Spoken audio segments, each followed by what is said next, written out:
Assalamualaikum, this is your boy Choco Melons and welcome to another episode of Chukukuku TV.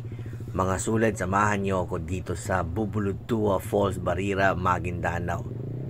So today, naglaag-laag tayo dito. Kasama natin ang tropang tao Gamapi, si Narondik, si Ulik, si Devin, si Badge, tsaka si Mike, tsaka yung bisita natin na si Sophia from Manila.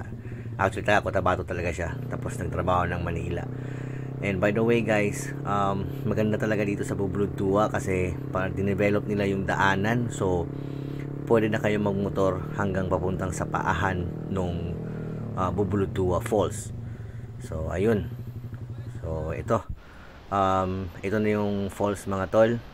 Medyo ingat-ingat lang kayo dito pag maglakad-lakad kayo dyan kasi medyo madulas talaga yung mga bato. Syempre kasi basa, tsaka may mga lumot. And by the way guys, kung galing kayo ng Cotabato, parang mga 1 hour lang ata ang biyahe from Cotabato to Parang, tapos Barira, tapos dito na. Tapos 50 pesos lang yung entrance fee, napakamura. So ito yung main falls nila, sobrang ganda, ang lamig. As in, grabe, parang may ano talaga dyan, parang may ice yung tubig.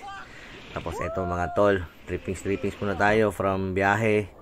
Kailangan magpalamig muna. So pila natin yung laag natin dito, kasama natin yung mga kaibigan natin. Tapos ito, food trip natin, kasama natin mga friends.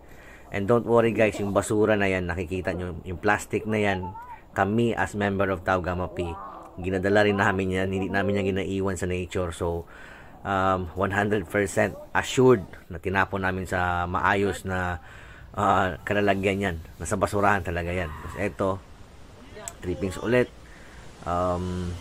Enjoy lang dito sa Bubulutua Falls. Napakaganda talaga as in mga tol. So kung hindi pa kayo nakapunta, try nyo puntahan. Safe naman talaga yung daan dito. Wala namang problema kasi maraming mga checkpoint. Pero goods lang din. So ayun, maraming salamat sa panonood mga suled.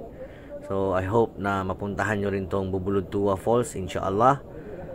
Murang-mura lang talaga, 50 pesos yung entrance. So hindi naman talaga asing ganun kalayo. So ayun, Jazak Allahu Khairan. Bye!